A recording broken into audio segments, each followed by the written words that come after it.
வணக்கம் தோழர்களே. பலஸ்தீன் மீதான இனப்படுகொலை போர் துவங்கி இன்றோடு 311 நாட்கள் ஆகிறது. இந்நிலையில் இன்று அதிகாலை ஹெஸ்புல்லா தரப்பிலிருந்து வடக்கு இஸ்ரேல் மீது தாக்குதல் துவங்கியுள்ளது. அது துவங்கிய உடனே அடுத்த சில மணி நேரங்களில் அமெரிக்காவிலிருந்து மேலும் சில போர்க்கப்பல்கள், நீர்மூழ்கி கப்பல்கள் உட்பட சில போர்க்கப்பல்கள் அனுப்பப்பட்டுள்ளன. அவை வந்து கொண்டிருப்பதாக தகவல்கள் தெரிவிக்கின்றன. ஏற்கனவே கூறியிருந்தது போல இஸ்ரேலுக்காக பெரிய அளவில் அமெரிக்கா தனது படைகளை அனுப்பும் என்பது ஒருபுறம் இருந்தாலும், தற்போதைய நாட்கள் கடந்த ஒரு வாரமாக இது பேசிக்கொண்டே இருக்கிறார்கள். இது நடக்காது என்றெல்லாம் இருந்த கூற்றை அங்கிருந்து நகர்ந்து இஸ்ரேல் பெரிய அளவில் இதை நிச்சயம் ஈரான் மற்றும் ஹிஸ்புல்லா தங்கள் மீது தாக்குதல் நடத்தும் என்று நம்புவதாக அங்கிருந்து வரும் செய்திகள் பார்க்க முடிகிறது. அதை குறித்து தான் நாம் இன்று பேசவிருக்கிறோம். நம்மோடு தோழர் செந்தில் அவர்கள் இணைந்திருக்கிறார். வணக்கம் செந்தில் தோழர். வணக்கம் தோழர். தோழர், இன்னைக்கு நான் பார்த்த செய்திகள்ல ஒரு முக்கியமான செய்தி என்ன ரொம்ப கவனிக்க வச்ச ஒரு செய்தி என்ன அப்படின்னா, அதனுடைய இஸ்ரேலுடைய ராணுவ அமைச்சராக இருக்கக்கூடிய கேலண்ட் அவர் என்ன சொல்றாரு, ரொம்ப டூ மச்சா ரெடி பண்றாங்க. இது வரைக்கும் எங்களுடைய எனிமிகள் வந்து இந்த அளவுக்கான ஒரு ப்ரிப்பரேஷன் ரெடி பண்ணி நாங்க பார்த்தது இல்ல. அவங்க ரொம்ப அதிகமா ரெடி பண்றாங்க அப்படின்ற ஒரு வார்த்தையை அவர் சொன்னதா சொல்றாங்க. ரெண்டாவது வந்து உள்ள இருக்கக்கூடிய அங்க ஹீப்ரு ஊடகங்கள் என்ன சொல்லுதுன்னா, முடிஞ்ச வரைக்கும் நம்ம டிப்ளமேட்டிக் ரீதியில இதை பேசிக்கலாம், லெபனான் கூட சண்டைக்கு போடுறத நம்ம இது பண்ண முடியும், ஆஃப் பண்ணிக்கலாமா அப்படின்னு அவர் வந்து பேக் த டோர்ல பேசுறதா அங்க இருந்து ஒரு ஊடகங்கள் சொல்லுது. அவர் நேரடியா வெளிப்படையா சொல்லலைனாலும் அவங்க உள்ளுக்குள்ள பேசிக்கும் போது லெபனான் கூட நம்ம சண்டைக்கு போறதை குறைச்சிக்கலாம், இது வேண்டாம் அப்படின்னு அவங்க நினைக்கிறதா சொல்றாங்க. நம்ம ஏற்கனவே சொல்லிட்டு இருந்த மாதிரி ரொம்ப எல்லாரும் வெயிட் பண்ணி ஏதோ ஒரு இதுக்காக நகர்ந்துகிட்டு இருக்கு ஈரான் அப்படின்றது ஒரு பக்கம் இருந்தாலும், எல்லாரும் சொல்றது என்ன அப்படின்னா, ஐ மீன் வந்து அந்த அரபு தரப்புல இருக்கக்கூடிய நண்பர்கள்ட்ட பேசும்போது அவங்க சொல்றது என்னன்னா, எதர் ஈரான் தாக்குதல் நடத்துமோ இல்லையோ ஹெஸ்புல்லா கண்டிப்பா நடத்தும், அதுக்குண்டான எல்லா தயாரிப்போடும் ஹெஸ்புல்லா இருக்கு அப்படின்றதான் அவங்களோட இதா இருக்கு. மற்ற தகவல்கள் என்ன இருக்கு, இதனுடைய இன்றைக்கு நடந்திருக்கிற நிகழ்வுகள் அடுத்து எதை நோக்கி நகரும்? தோழர், ஒரு விஷயம் வந்து இங்க தெளிவானது. இது இஸ்ரேல் தரப்புல இருந்து இந்த சொல்ற தகவல்கள் இது எதுவுமே வந்து உண்மை கிடையாது. ஸோ அவங்களுக்கு தெரியும் இவங்க வந்து இந்த ப்ரிப்பரேஷன் வந்து பண்ணுவாங்கங்கிறது தெரியும். அவங்க வந்து இப்ப இன்னைக்கு டிஃபென்ஸ் மினிஸ்டர் கேலண்ட் வந்து சொல்றது என்னன்னா, அன்பிரசிடென்டட் ப்ரிப்பரேஷன் வந்து ஆக்சஸ் ஆஃப் ரெசிஸ்டன்ஸ் தரப்புல இருந்து பண்றாங்க அப்படிங்கிறத அவரு சொல்லியிருக்கிறாரு. ஸோ இந்த அன்பிரசிடென்டடான ஒரு தாக்குதல் நடந்ததுக்கு அப்புறம் வந்து அவங்களுடைய சோவர்னிட்டிக்குள்ள, அதுவும் டெஹ்ரானுக்குள்ள தாக்குதல் நடந்ததுக்கு அப்புறம் வந்து அன்பிரசிடென்டடான தயாரிப்பு வந்து நடக்குங்கிறது அவங்களுக்கு தெரிஞ்சுதான் வந்து அந்த தாக்குதல் நடந்தது. ஸோ நம்ம வந்து நைவா இருக்க முடியாது. நம்ம வந்து இவங்க சொல்றதெல்லாம் வந்து கேட்டுக்கிட்டு அந்த அரசியல் புரிதல் இல்லாம நம்ம வந்து இருக்க முடியாது. ஏன்னா இவங்களுக்கு தெரியும் இந்த போர் வந்து இன்னும் தெளிவா நம்ம சொல்லலாம் தோழர். இந்த போர் வந்து நடக்காம தடுக்கிறதுக்கான ஆற்றல்கள் இன்னைக்கு யாருமே கிடையாது. இந்த போர் நடக்கிறது யாராலையும் தடுக்கவே முடியாது தோழர். அதுதான் இங்க இருக்கிற கள சூழல். ஏன்னா இப்போ வச்சிருக்கிற செக்குங்கிறது ஈரான் வந்து தாக்குதல் நடத்த வேண்டிய கட்டாயம் இருக்கு. ஈரான் தாக்குதல் நடத்தாம நிறுத்தவே முடியாது. சோ அதுதான் இன்னைக்கு இருக்கிற சூழல். அப்போ ஈரான் தாக்குதல் நடத்துனதுன்னா அது என்ன மாதிரியான தாக்குதல் நடந்ததுனாலும் சரி, ஈவன் வந்து ஒரு மைனரான டார்கெட்டடான தாக்குதல், ஒரு குறிப்பிட்ட அதாவது இந்த சர்ஜிக்கல் ஸ்ட்ரைக்குன்னு சொல்லுவாங்கல்ல, நம்ம மோடி சர்ஜிக்கல் ஸ்ட்ரைக் பண்ணது வந்து இன்னும் அந்த ஞாபகம் வந்துகிட்டே இருக்கும். சர்ஜிக்கல் ஸ்ட்ரைக்குன்னா அந்த மாதிரியான சர்ஜிக்கல் ஸ்ட்ரைக் கிடையாது. இவங்க ஆக்சுவலான ஒரு சர்ஜிக்கல் ஸ்ட்ரைக் வந்து பண்ணா கூட அதுக்கு வந்து பதிலடி வந்து இஸ்ரேல் கொடுக்காம நிறுத்தாது. ஏன்னா இஸ்ரேலுடைய நோக்கமே வந்து போரை விரிவாக்கம் பண்றதுதான். சோ அதனால வந்து போரை விரிவாக்கம் பண்ணுங்கிற ஒரு கட்டாயத்துல இருக்கிற ஒரு என்டிட்டி எந்த வகையிலும் போரை வந்து விரும்பாது அப்படின்னு சொல்றது, இல்ல போருக்கு பயப்படுது அப்படின்னு சொல்றது எல்லாமே நாடகம். அவங்க வந்து சர்வதேச அரங்குல அவங்க வந்து ஏதோ ஒண்ணும் தெரியாதவங்க மாதிரி வந்து ஒரு ஆக்டிங் கொடுக்கறதுக்கான ஒரு முயற்சி. அது எல்லாமே இப்ப சொல்றதனுடைய அர்த்தங்கள் வந்து எதை நோக்கி அவங்க வந்து அந்த கருத்துக்களை வந்து பதிவு பண்றாங்க, மேற்கத்திய நாடுகள் வந்து இந்த கருத்துக்களை எப்படி பதிவு பண்றாங்க அப்படிங்கலாம் பாத்தீங்கன்னா, நடக்கிற சம்பவங்கள் எல்லாமே போரை வந்து உறுதிப்படுத்துற சம்பவங்களா தான் வந்து உலகம் முழுக்க நடைபெறுது. இப்போ மேற்கத்திய நாடுகள் குறிப்பா வந்து ஜெர்மனி, பிரிட்டன், பிரான்ஸ் 3 நாடும் சேர்ந்து உடனடியா வந்து காசா சீஸ்ஃபயருக்கான அந்த எகிப்து கத்தார் கொடுத்திருக்கிற அந்த ப்ரொபோசலை வந்து உடனடியா வந்து கருத்துல கொண்டு இந்த போரை வந்து உடனடியா நிறுத்தணும், சீஸ்ஃபயரை வந்து இமீடியட்டா வந்து அனௌன்ஸ் பண்ணணும் அப்படின்னு சொல்லிட்டு 15ஆம் தேதி தேதி வச்சிருக்கிறாங்க. இப்போ இமீடியட்டான ஒரு சீஸ்ஃபயர் வந்து அனௌன்ஸ் பண்ண வேண்டிய அவசியம் இருக்குதுன்னு உணர்ற இந்த நபர்கள் எதுக்காக 15ஆம் தேதி வரைக்கும் வந்து அதை தள்ளி வச்சிருக்கிறாங்கிற அந்த கேள்வி இருக்கு. ஏன்னா 15ஆம் தேதிக்கு முன்னாடி தாக்குதல் நடத்துறதுக்கான வாய்ப்பு இருக்குங்கிறது அவங்களுக்கு தெரியுது. அப்ப 15ஆம் தேதிக்கு முன்னாடி தாக்குதல் நடந்துருச்சுன்னா இந்த சீஸ்ஃபயர் டீலுங்கிறது பிரேக் ஆனதுக்கான அடிப்படை காரணம் ஈரானுடைய ரிட்டலிட்டரி ஸ்ட்ரைக் தான் அப்படிங்கறத சொல்றதுக்காக தான் அந்த மாதிரியான ஒரு டைம் வந்து அவங்க பிக்ஸ் பண்றாங்க. இது வந்து புரிஞ்சுகிட்ட ஆக்சஸ் ஆஃப் ரெசிஸ்டன்ஸ் தரப்புங்கிறது இன்னைக்கு யஹ்யா சின்வர் சொல்லிட்டாரு, இந்த பேச்சுவார்த்தைக்கு நாங்க போக முடியாது அப்படின்ட்டு. ஏன்னா நீங்க பேச்சுவார்த்தை நடத்துற மாதிரி இருந்ததுன்னா ஏற்கனவே கொடுத்திருக்கிற ப்ரொபோசல்ல இருந்து நீங்க பேச்சுவார்த்தை நடத்துங்க. ஏற்கனவே ஜூலை 2ஆம் தேதி ஒரு ப்ரொபோசல் கொடுத்து அதை ஃபைனல் பண்ணீங்க. அதை வந்து இஸ்ரேல் அரசாங்கம் தான் வந்து ஏத்துக்கல, நெத்தன்யாகு தான் ஏத்துக்கல. அங்கிருந்து நீங்க அந்த ப்ரொபோசலை வந்து திரும்ப வந்து அக்ரி பண்ண வைங்க அப்படிங்கிறத அவங்க வைக்கிறாங்க. ஏன்னா இந்த இந்த நாடகம் பூரா ஈரான் மீது பழிய போட்டுட்டு இந்த போரை தொடர்றதுக்கான நாடகங்கள் தான் வந்து இன்னைக்கு அரங்கேறிக்கிட்டு இருக்கு. எந்த வகையிலயும் சீஸ்ஃபயரை வந்து இவங்க கொண்டு வர போறது கிடையாது. அது நடக்காதுன்னு தெரிஞ்சுதான் வந்து இத பழிய வந்து ஈரான் மீது போடுறதுக்கான ஒரு முயற்சியா தான் வந்து நடக்குது. அதெல்லாம் புரிஞ்சுக்கிட்டு தான் ஆக்சஸ் ஆஃப் ரெசிஸ்டன்ஸ் வந்து ஒர்க் பண்றாங்க.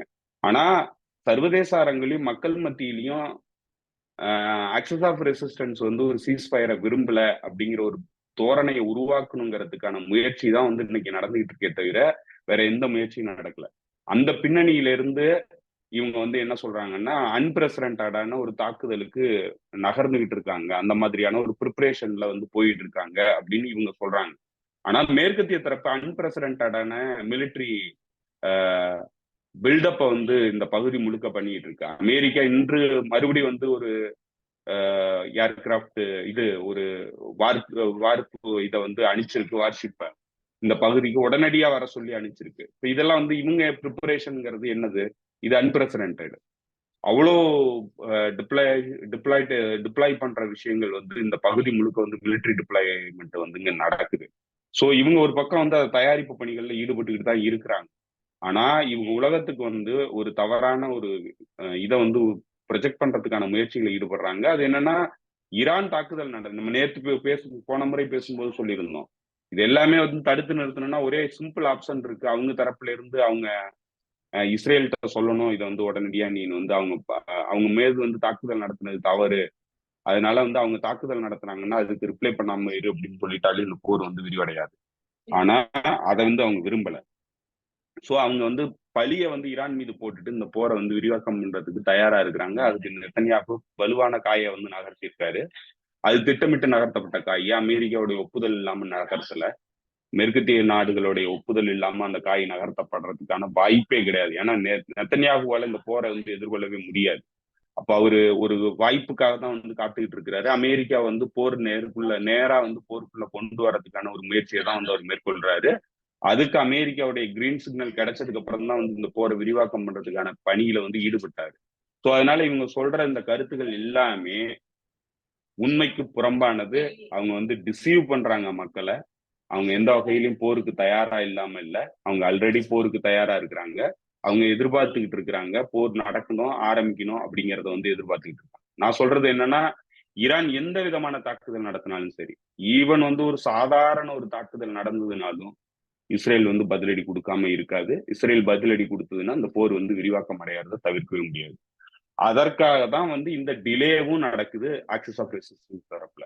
இப்ப ஏன் வந்து டிலே ஆகுது, ஏன் வந்து தாக்குதல்ங்கிறது டிலே ஆகிட்டே போகுதுன்னா இது ஒரு தாக்குதலோட நிக்க போறது இல்ல, இது ஒரு விரிவான போரை நோக்கி நகர போகுது. சோ அதனால ஒரு தாக்குதல் நடத்தினதுக்கு அப்புறம் வந்து நீங்க கம்முன்னு போயிட முடியாது போன முறை மாதிரி. சோ அதனால இந்த முறைங்கிறது நீங்க ஒரு தாக்குதல் நடத்துறீங்கன்னா அதுக்கு எதிரி வந்து பதிலடி கொடுப்பான். பதிலடி கொடுத்தாங்கன்னா மறுபடியும் நீங்க வந்து தாக்குதல் நடத்தணும். ஈவன் இன்க்ளூடிங் வந்து அவன் வந்து அணு ஆயுதம் பயன்படுத்துறதுக்கான வாய்ப்பு கூட இருக்கு. ஸோ டாக்டிக்கல் நியூக்ளியர் வெப்பன் வந்து பயன்படுத்துறதுக்கான வாய்ப்பு இருக்கு. ஸோ அப்படிலாம் வந்து ஒரு சூழல் இருக்கும்போது நீங்க வந்து ஏனோதானான்னு வந்து ஒரு தாக்குதலை வந்து ஆரம்பிக்க முடியாது. ஸோ அந்த பின்னணியில தான் வந்து இந்த பொறுமைங்கிறது இருக்கே தவிர போர் நடக்கிறதுங்கிறத யாராலையும் தடுக்க முடியாது. இன்னைக்கு அந்த மாதிரியான ஒரு சூழல் இல்ல. போர் வந்து உறுதியானது. அது ஆஹ் நம்ம வந்து பயமுறுத்துறோங்கிற ஒரு பின்னணியில நீங்க வந்து பார்க்க தேவையில்ல. அதுதான் கள சூழல். அதுதான் வந்து இங்க இருக்கிற திட்டமிடல். ஒட்டுமொத்தமான திட்டமிடலும் அதை நோக்கி தான் நகர்ந்துகிட்டு இருக்கு. ஸோ அதனால இந்த போரை வந்து யாராலையும் தவிர்க்கவே முடியாது. போருங்கிறது உறுதியானது. ஏன்னா அந்த மாதிரியான ஒரு ஒரு காய் நகர்த்தல்கள் வந்து மேற்கத்திய தரப்பு நகர்த்தி இருக்கு. இதை வந்து எதிர்கொள்றதுக்கு போருங்கிறது அவசியமானதா ஆயிடுச்சு. இந்த பகுதிங்கிறது போர்னால பாதிக்கப்பட போற பகுதியா வந்து உறுதியானதா தெரியுது. இந்த போரை வந்து யாராலையும் தவிர்க்க முடியாது. ஸோ இந்த பின்னணியில இருந்து பாத்தீங்கன்னா அவங்களுடைய கமெண்ட்டுகள் வந்து ஏன் வந்து பேசுறாங்க, என்ன மாதிரியான ப்ரொஜெக்ஷன் வந்து டிசீவ் பண்றாங்க மக்களை, அது வந்து மீடியாவுக்காக வந்து அவங்க எப்படி வந்து அவங்கள ப்ரொஜெக்ட் பண்ணிக்கிறாங்க அப்படிங்கறதெல்லாம் உங்களால உணர முடியும். இதுல உண்மையாவே வந்து ஈரான் தான் வந்து யோசிச்சுட்டு இருக்கு. ஈரான் வந்து இந்த தாக்குதலை என்ன மாதிரி வந்து கொண்டு போகணும் அப்படிங்கறதுலதான் வந்து அதனுடைய கவனங்கள் இருக்கு. ஏன்னா இந்த போர் விரிவாகுங்கிறது ஈரானுக்கு தெரியுது. ஸோ அதனால விரிவானுச்சுன்னா அடுத்த கட்டமா வந்து என்ன மாதிரியான நடவடிக்கைகள்லாம் எடுக்க முடியும் அப்படிங்கிற இடத்துல இருந்து தான் வந்து இந்த போரை வந்து அவங்க அணுகுறாங்க. அதனாலதான் வந்து இந்த ஸ்ட்ராட்டஜிக் பேஷன்ஸ் வந்து அவங்க காட்டுறாங்க. மற்றபடி வந்து அவங்களுக்கு தாக்குதல் நடத்தணும்னா இமீடியட்டா தாக்குதல் நடத்த முடியும். ஆனா ஒரு வலுவான தாக்குதல் நடத்தணும். தாக்குதல் நடந்ததுக்கு அப்புறம் திரும்ப வந்து தாக்குதல் வந்து பதில் தாக்குதல் நடக்கும். ஒரு போர் விரிவடையும். அந்த போரை எதிர்கொள்றதுக்கான தயாரிப்பு பணிகள் எல்லாம் பண்ணிட்டு தான் வந்து அவங்க தாக்குதலுக்கு போக முடியும். சோ இந்த பின்னணியில தான் ரஷ்யாவுடைய ஃபாரின் அதாவது நேஷனல் செக்யூரிட்டி ஹெட்டா இருக்கக்கூடிய சொய்கோவுடைய விசிட்டும் நடந்தது. ஏன்னா இந்த போர் வந்து விரிவாக்கம் அடைய போகுதுங்கிறது உலகத்துல இருக்கிற பவர்ஃபுல் கண்ட்ரிஸ்க்கு எல்லாத்துக்கும் தெரியும். அவங்க என்ன திட்டமிடல் வச்சிருக்காங்கிறதும் அவங்களுக்கு தெரியும். ஸோ அதனால அதற்கெல்லாம் தயாரிப்பு பணிகள்ல ஈடுபடணுங்கிறதுக்காக தான் அவர் வந்தது. அவர் வந்து பிரதானமா வந்து அவருடைய காரணங்கள்ல, அவர் வந்த காரணங்கள்ல அவர் சில விஷயங்களை வந்து தெளிவுபடுத்துறதுக்காக வந்தாரு. அதனுடைய பிரதானமான நோக்கம் என்னன்னாக்க, இந்த போர் வந்து விரிவாக்கம் அடைய போகுதுங்கிறது தெரியும். அமெரிக்கா இதுக்கு பின்னாடி இருந்து இந்த போரை விரிவாக்குதுங்கிறதும் அவங்களுக்கு தெரியும். சோ இந்த போர் விரிவாக்கம் அடையணுங்கிறது அமெரிக்காவுடைய நோக்கமா இருக்குங்கிறது அவர் தெளிவா புரிஞ்சு வச்சிருக்காங்க. சோ அதனால இந்த போர் விரிவாக்கம் அடைஞ்சதுன்னா அணு ஆயுதம் பயன்படுத்தப்படுறதுக்கான வாய்ப்பு இருக்குங்கிறதையும் அவங்களுக்கு புரியுது. சோ அதனால அதுக்கெல்லாம் வந்து டிட்டர் பண்ணணும். இந்த போர் வந்து அந்த மாதிரியான ஒரு சூழலை நோக்கி நகர்ந்துடக்கூடாது அப்படிங்கிறதுக்கு தான் வந்து எச்சரிக்கையா நாங்க வந்து உங்க பின்னாடி நிக்கிறோம் அப்படிங்கிறத காட்டுறதுக்காக அவங்க வந்தாங்க. அது மட்டும் இல்ல, அது வெறும் வந்ததோட மட்டும் இல்ல, அவங்களுக்கு தேவையான பாதுகாப்பு உபகரணங்கள் எல்லாத்தையும் கொண்டு வந்து நிலைநிறுத்தியிருக்காங்க டிஃபென்ஸுக்காக. ஸோ இப்ப இந்த டிஃபென்ஸுக்காக நிலைநிறுத்தினதுக்கு அப்புறம் பல விஷயங்களை அவங்க தெளிவுபடுத்துறாங்க மேற்கத்திய அணிக்கு. நீங்க வந்து போர் நடத்த போறதுங்கிறது எங்களுடைய கூட்டணி நாட்டுக்கு எதிராக. ஸோ அதனால இந்த போர் நடத்துனீங்கன்னா நாங்க வந்து வெறுமனே வேடிக்கை பார்க்க மாட்டோம். கண்டிப்பா நேரடியா போருக்குள்ள வருவோம்.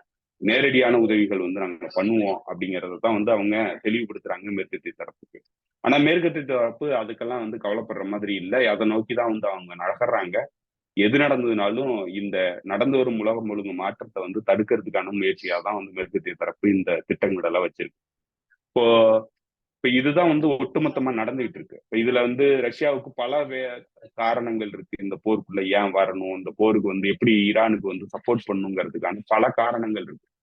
ஏன்னா அது வந்து ஒரு அணியை வந்து உருவாக்குது. போன முறை நம்ம இதுக்கு முன்னாடி பேசும்போது புட்டினுடைய செய்திங்கிறது அமெரிக்காவுக்கு சொன்ன செய்தியா வந்து சில விஷயங்களை நம்ம சொல்லியிருந்தோம். அதுல அவர் பிரதானமா வச்சிருந்ததுங்கிறது யூரேஷியன் கான்டினென்டினுடைய செக்யூரிட்டி. இப்ப இந்த யூரேஷியன் கான்டினென்டினுடைய செக்யூரிட்டி ஆர்கிடெக்சரை உருவாக்குறதுக்கான முயற்சியில ஈடுபடுவோம் அப்படிங்கிறது தான் அவருடைய ஃபாரின் பாலிசி அப்ஜெக்டிவா அவருடைய ஃபாரின் பாலிசி டீமுக்கு வந்து சொல்லியிருந்தாரு. வரும் ஆண்டுகள்ங்கிறது அதை நோக்கிதான் நகரப்போகுதுங்கிறத அவர் தெளிவுபடுத்தி அதனுடைய ஒரு வெளிப்பாடா இன்னைக்கு வந்து இந்த போருக்கு வந்து உதவி பண்றதுக்கான ஒரு முயற்சியில அவங்க வந்து ஈடுபடுறாங்க. இதன் மூலமா பல விஷயங்களை வந்து மேற்குலக நாடுகளுக்கு சொல்றாங்க. அது மட்டும் இல்லாம தங்களுடைய அணிக்கு விருப்பப்பட்டு வரக்கூடிய நாடுகளுக்கு ஒரு கருத்தை வந்து சொல்றாங்க. எங்களை வந்து நீங்க உறுதியா நம்பலாம். நாங்க எந்த சூழ்நிலையும் உங்க கைவிட மாட்டோம். உங்களுக்கு ஒரு பாதிப்பு ஏற்பட்டுச்சுன்னா நாங்க களத்துக்கு வருவோம். நாங்க வந்து அதுக்கு எதிரா வந்து உங்களுக்கு ஆதரவா செயல்படுவோம். சோ அதனால மேற்கத்திய நாடுகளுடைய இந்த புல்லிங் டாக்டிக் வந்து நீங்க பலியாக வேண்டாம். நீங்க தைரியமா எங்க கூட வரலாம் அப்படிங்கிறத தெளிவுபடுத்துறது தான் வந்து அந்த ஸ்ட்ராட்டஜிக்கான முடிவு. அது வெறும் ரஷ்யாவுடைய முடிவு கிடையாது. அது வந்து சைனாவோட முடிவும் அதுதான். சோ சைனா, ரஷ்யா இந்த அணியில இருக்கக்கூடிய மிக முக்கியமான நாடுகள் எல்லாருமா இணைந்து நடத்துற நிகழ்வுகள் தான் வந்து இந்த மாதிரியான ஸ்ட்ராட்டஜிக் காய் நகர்த்தல்களை வந்து அவங்க பண்றாங்க. இப்ப இதற்கு எதிராக தான் வந்து மேற்கத்திய தரப்பு இந்த காய் நகர்த்தல்களை பண்ணுது. அப்போ எந்த வகையிலும் இந்த போரை யாராலையும் தடுக்க முடியாது. இதை கண்டெயின் பண்றதுக்கான வாய்ப்புகள்ங்கிறது முற்றிலுமா வந்து நொறுக்கப்பட்டுருச்சு மேற்கத்திய தரப்பால. சோ அதனால இந்த போர் விரிவாக்கம்ங்கிறத யாராலையும் தடுக்க முடியாது.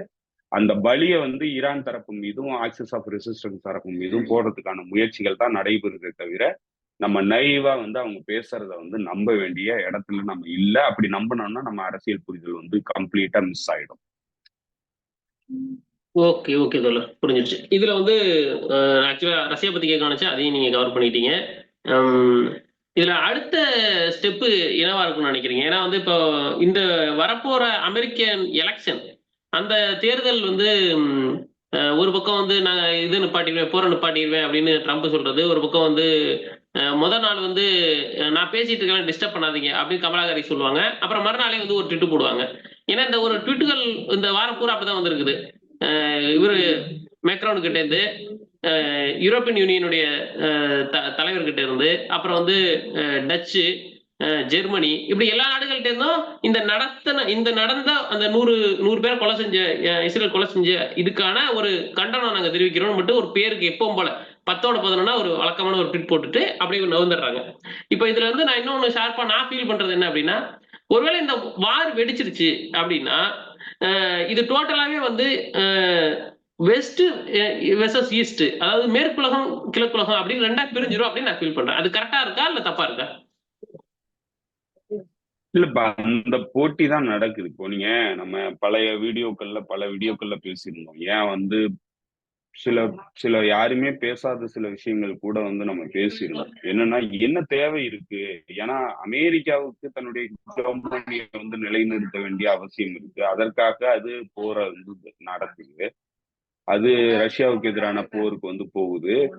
ஆனா மேற்கத்திய நாடுகள், குறிப்பா வந்து ஐரோப்பிய நாடுகள் வந்து ஏன் வந்து இந்த போருக்குள்ள போறாங்க அப்படிங்கிறது வந்து யாருமே வந்து தெளிவா லாஜிக்கலா வந்து சொல்ல முடியாத ஒரு கேள்வியா இருந்தது. சோ அதை வந்து நம்ம ஒரு பின்னணியில இருந்து பேசியிருந்தோம், 2 பின்னணிகள்ல இருந்து பேசியிருந்தோம். ஒண்ணு வந்து இந்த போருங்கிறது மேற்கத்திய சிவிலைசேஷன் இத்தனை ஆண்டு காலம் 400 ஆண்டு காலம் வச்சிருந்த அந்த ஹோல்ட வந்து கம்ப்ளீட்டா வந்து கைவிடுற ஒரு ஒரு உலக ஒழுங்கு மாற்றம்ங்கிறது இடம்பெறுது. சோ அதை தடுக்கிறதுக்கான ஒரு முயற்சியா வந்து இந்த போர் வந்து கொண்டு வரப்படுது. அதே நேரத்துல மேற்கத்திய நாடுகளுடைய ஆதிக்கம்ங்கிறது போயிடுச்சுன்னா, குறிப்பா அமெரிக்காவுடைய ஆதிக்கம்ங்கிறது போயிடுச்சுன்னா, அது நேரடியா அமெரிக்காவுக்கு மட்டும் பாதிப்பை ஏற்படுத்தக்கூடியது இல்ல. அமெரிக்காவுடைய தயவுல அந்த சுரண்டல் நடவடிக்கையில ஈடுபட்டுக்கிட்டு இருந்த மேற்கத்திய நாடுகள், எல்லா நாடுகளும், இன்க்ளூடிங் வந்து ஸ்காண்டினேவியன் நாடுகள். ஸ்காண்டினேவியன் நாடுகள் வந்து நமக்கு தெரியும் வந்து அது போருக்கு வந்து போனது கிடையாது, காலனிய நாடுகளா இருந்தது கிடையாது, காலனித்துவத்தை வந்து ஆக்கிரமிப்பு நடவடிக்கைகள்ல ஈடுபட்டது கிடையாது. ஆனா அவங்களுடைய வளர்ச்சி முழுக்க முழுக்க அவங்களுடைய லைஃப் ஸ்டைல், அதாவது அவங்களுடைய வெல்த்ங்கிறது கம்ப்ளீட்டா வந்து காலனியத்துவ சக்திகளை நம்பிதான் வந்து அதனுடைய வளர்ச்சிங்கிறது இருந்தது. நீங்க அதாவது 2ஆம் உலகப் போருக்கு முன்பு வந்து நீங்க போய் பார்த்தீங்கன்னா, பிரிட்டனுடைய காலனி ஆதிக்கம்ங்கிறது டென்மார்க் போன்ற, பின்லாந்து போன்ற நாடுகளுடைய வளர்ச்சிக்கு வந்து அடிப்படையா இருந்தது பிரிட்டனுடைய காலனி ஆதிக்கம் தான். பிரிட்டன் மட்டும் இல்ல, போர்ச்சுகீஸ், டச்சுக்காரர்கள் இவங்க எல்லாருமே வந்து 3ஆம் உலக நாடுகளை வந்து ஆக்குப்பை பண்ணியிருந்தது, இல்ல காலனியத்துவப்படுத்திருந்ததன் மூலமா கிடைச்ச பொருட்களை தான் வந்து அவங்க வாங்கி அதன் மூலமா வந்து லாபம் அடைஞ்சு அதை வந்து அவங்களுடைய பொருளாதாரமா கட்டமைச்சிருந்தாங்க. சோ இப்ப இது எல்லாமே வந்து அவங்க நேரடியா போருக்கு போகல, அவங்க வந்து காலனியத்துவத்துல ஈடுபடலைன்னாலும் அவங்களுடைய பொருளாதாரம்ங்கிறது யாரை நம்பி இருக்குன்னா அந்த காலனித்துவ நாடுகளை நம்பிதான் இருக்கு. இப்ப இன்னைக்கு கிட்டத்தட்ட அதே சுச்சுவேஷன் தான். இன்னைக்கு மேற்கத்திய நாடுகள்ங்கிறது மிலிட்டரி பவரா இல்ல, குறிப்பா மேற்கு ஐரோப்பிய நாடுகள்ங்கிறது மிலிட்டரி பவரா இல்ல, மிலிட்டரியிலேயே வந்து அவங்களால யாரையும் வந்து எதிர்கொள்ள முடியாது அப்படிங்கிற ஒரு சூழ்நிலை இருந்ததுனாலும் அவங்களுடைய வளர்ச்சி, அவங்களுடைய பொருளாதாரங்கிறது யாரை நம்பி கட்டமைக்கப்பட்டிருக்குன்னா அமெரிக்காங்கிற ஹிஜோமனிக் பவர், வேர்ல்டு சூப்பர் பவரை நம்பி கட்டமைக்கும். இப்போ அமெரிக்கா வீழ்ச்சி அடைஞ்சதுன்னா அவங்களுடைய பொருளாதாரங்கிறது கம்ப்ளீட்டா வந்து செயல்பட முடியாத இடத்துக்கு போகும். எக்ஸ்பிளாய்டேஷன்ங்கிறது பண்ண முடியாது 3ஆம் உலக நாடுகள்ல இருந்து. இப்ப அதை நம்ம குறிப்பா சொன்னோம்னா, இப்ப எனக்கு தெரிஞ்சு இந்த போரை வந்து இன்னும் முழுமையா வந்து யாரும் வந்து இதனுடைய பின்னணி காரணம் என்னங்கிறது, ஸ்ட்ராட்டஜிக் நோக்கத்தை பத்தி யாரும் வந்து முழுமையா வந்து ஆய்வு பண்ண முடியல. இப்ப நான் நெடுங்காலமாவே வந்து யோசிச்சுக்கிட்டு இருந்த ஒரு விஷயங்கிறது, இதற்கான பதில்ங்கிறது ஸோ இந்தியாவுடைய economist, left wing economist Pratap Patnaik அப்படிங்கிற ஒரு எக்கனாமிஸ்ட், அவரும் அவருடைய மனைவி உச்சா பட்நாயக், 2 பேரும் சேர்ந்து ஒரு ஒரு தியரியை வந்து முன் வச்சிருந்தாங்க. அந்த தியரி என்னன்னாக்க இம்பீரியலிசம்ங்கிறது லெனினோட தியரி பிரகாரம் இம்பீரியலிசம்ங்கிறது extreme form of capitalism. Capitalism வந்து வளர்ச்சி அடைந்த உச்சகட்ட நிலைக்கு வரும்போது அது வந்து இம்பீரியலிசமா மாறும் அப்படிங்கிறது தான் லெனினோட தியரி. ஆனா உச்சா பட்நாயக்கும் பிரதாப் பட்நாயக்கும் 2 பேரும் வந்து சொன்ன ஒரு மிக முக்கியமான இது, அதுல இருந்து மாறுபட்ட கருத்து என்னன்னா, இம்பீரியலிசம்ங்கிறது கேபிட்டலிசத்தோட ஒரு இன்பில்டு வெர்ஷன் தான் வந்து இம்பீரியலிசம் அப்படிங்கிறது. அத ஏகாதிபத்தியம்ங்கிறது இந்த முதலாளித்துவத்தினுடைய அதாவது அது கூடயே சேர்ந்து இயங்கக்கூடிய ஒரு கூறு அப்படிங்கிறது தான் அவங்களுடைய தியரி. அந்த தியரி தான் வந்து இப்ப நம்ம மிக முக்கியமா இந்த போர்ல வந்து நம்ம பொருத்தி பார்க்க வேண்டியிருக்கு. என்னன்னா இப்ப என்ன தேவை இருக்கு, ஏன்னா மேற்கத்திய நாடுகள் குறிப்பா வந்து ஐரோப்பிய ஒன்றிய நாடுகள் வந்து ஏன் இந்த போரை வந்து தங்களுடைய டோர் ஸ்டெப்ல, என்ன சொல்ல போனா அவங்களுடைய கதவு கிட்ட ஏன் இப்படி ஒரு ஒரு விரோதத்தை வந்து ரஷ்யா கூட வளர்த்துக்கிட்டு இருக்காங்க. இது வந்து எந்த வகையிலையும் வந்து நீங்க வந்து ஜஸ்டிபிகேஷன் பண்ணவே முடியாது. தங்களுடைய டோர் ஸ்டெப்ல ஒரு மிக பவர்ஃபுல் மிலிட்டரி எனிமிய தங்களுக்கு எதிராக வந்து ஏன் உருவாக்குறாங்க அப்படிங்கிற அந்த கேள்வி இருக்குல்ல, அந்த கேள்வியை வந்து உங்களால அட்ரஸ் பண்ணவே முடியாது எந்த வகையிலையும். அப்ப அவ்வளவு முட்டாள்தனமான முடிவுகளை வந்து ஏன் எடுக்கிறாங்க அப்படிங்கிறதுக்கான ஒரே ஒரு, எனக்கு தெரிஞ்ச ஒரே ஒரு பதில்ங்கிறது அவங்க உச்சா பட்நாயக்கு பிரதாப் பட்நாயக் சொன்ன இந்த இந்த தியரி தான். இப்ப இந்த தியரி என்ன சொல்லுதுன்னா, இம்பீரியலிசம்ங்கிறது கேபிட்டலிசத்தினுடைய ஒரு மிக முக்கியமான கூறு. அது எப்பவுமே வந்து இம்பீரியலிசம்ங்கிறது கேபிட்டலிசத்தோட இணைந்து இயங்கக்கூடியது. இப்ப கேபிட்டலிசம் இருக்குன்னா இம்பீரியலிசமும் சேர்ந்துதான் இருக்கு அப்படிங்கிறது தான் அவங்களுடைய தியரி. அது என்ன சொல்லுதுன்னா, அதை ஏன் வந்து அந்த மாதிரி இருக்கு, இப்ப இந்த கேபிட்டலிசத்து கூட ஏன் வந்து இம்பீரியலிசம் இணைந்து வந்து வருது அப்படிங்கிறதுக்கான அவங்களுடைய விளக்கம் என்னன்னா, ரிசோர்சஸ், அதாவது மூலவளங்கள்ங்கிறது நார்தர்ன் ஹெமிஸ்பியர்ல, குறிப்பா வந்து இந்த கேபிட்டலிசத்தினுடைய கோர், அந்த கோருக்குள்ள வந்து உங்களுக்கு எந்த வித மினரல்ஸும் கிடையாது, எந்த வித உணவுப் பொருட்களும் கிடையாது, எதையும் விளைவிக்க முடியாது. அது டிராபிக்கல் ரீஜியன்ல தான் வந்து விளைவிக்க முடியும். பெருமளவுக்கு வந்து இந்த ரிசோர்சஸ்ங்கிறது டிராபிக்கல் ரீஜியன்ல தான் இருக்கு. அப்போ உணவுப் பொருட்கள்ல இருந்து எல்லா மனித குலத்திற்கு தேவையான வளர்ச்சிக்கு தேவையான எல்லா விஷயங்களும் எங்க இருக்குன்னா 3ஆம் உலக நாடுகள்ல தான் இருக்கு. 3ஆம் உலக நாடுகள்லையும் 2ஆம் உலக நாடுகள்லையும், குறிப்பா வந்து ரஷ்யா போன்ற நாடுகள்லையும் யுக்ரைன் போன்ற நாடுகள்லையும் தான் வந்து இந்த மூலவளங்கள் இருக்கு.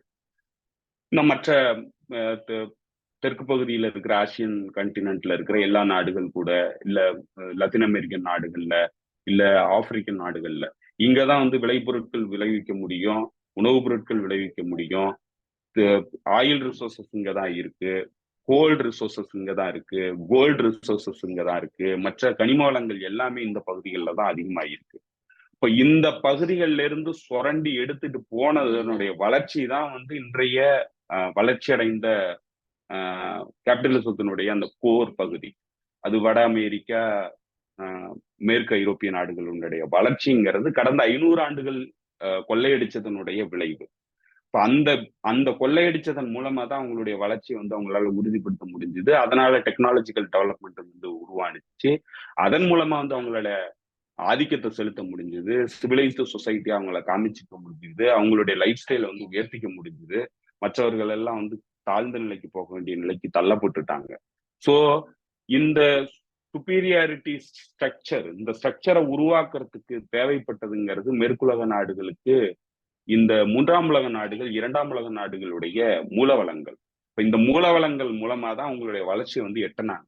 இன்னைக்கு 3ஆம் உலக நாடுகள்ல இருந்து பவர்ஃபுல் கண்ட்ரிஸ் வந்து உருவாகுது, militarily powerful countries, economically powerful countries. இன்னைக்கு மல்டிபோலார் வேர்ல்டா வந்து இந்த உலகம் வந்து மாறுது, நம்மளால வந்து டாமினேட் பண்ண முடியாது அப்படிங்கிற ஒரு இடம் வரும்போது அவங்களுடைய ஒட்டுமொத்த சிஸ்டம், இந்த 500 ஆண்டுகள் உருவாக்கப்பட்ட ஒட்டுமொத்த சிஸ்டமும் வந்து கேள்விக்கு வந்துருச்சு.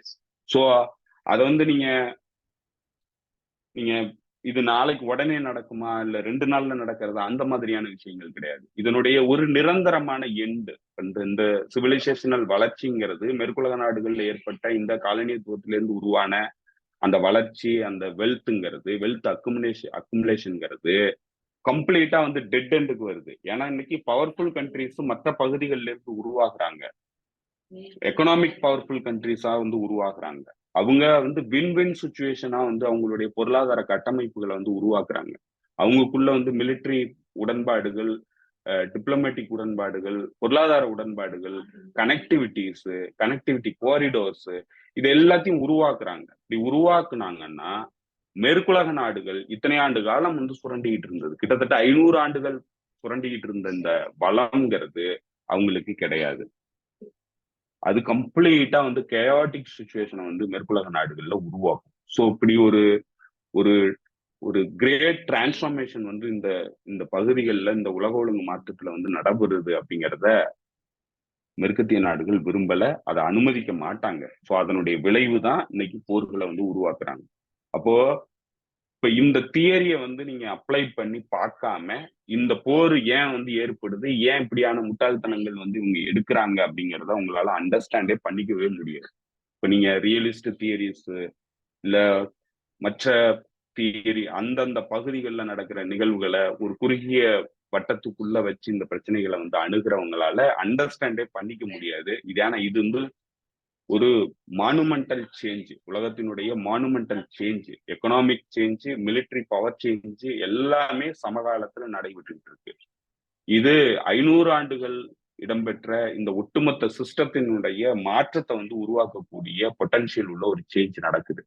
ஸோ அதை எதிர்கொள்றதுங்கிறது எல்லாரும் இணைந்து இந்த இந்த இந்த சேஞ்சை வந்து ஸ்டாப் பண்ணுங்கிற இடத்துலதான் அவங்களுடைய டோர் ஸ்டெப்ல, அவங்களுடைய கதவுக்கு அருகாமையிலேயே ஒரு மிகப்பெரிய எனிமியை வந்து உருவாக்குறதுக்கு தயாரா இருக்கிறாங்க.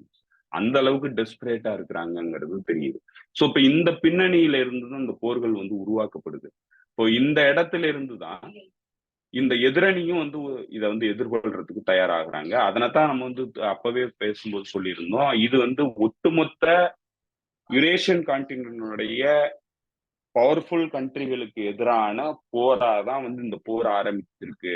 இது வந்து வெறும் யுக்ரைன்ல ஆரம்பிச்ச போர் கிடையாது, இது வெறும் ரஷ்யாவுக்கு எதிரான போர் கிடையாது அப்படிங்கிறத நம்ம அந்த ஆய்வுல வந்து சொல்லியிருந்தோம். இப்ப இந்த போருங்கிறது ரஷ்யாவுக்கு எதிரான போர் கிடையாது, இது சைனாவுக்கு எதிரான போர் கிடையாது, இது ஒட்டுமொத்தமா இந்த யூரேஷியன் கான்டினென்ட்ல இருக்கிற மிக முக்கியமான பவர்ஃபுல் கண்ட்ரிகளுக்கு எதிரான போர். அதனாலதான் அவங்க எல்லாரும் ஒன்று சேர்ந்திருக்கிறாங்க. அப்ப அந்த போருக்கு தயாராகிட்டதுனால அவங்களுக்கு வந்து எந்த எல்லைக்கும் அவங்க போக தயாரா இருக்கிறாங்க. அதனுடைய ஒரு கூறா இந்த பலஸ்தீனுக்கு நடக்கிற இந்த பிரச்சனையும் வந்து நடக்குது.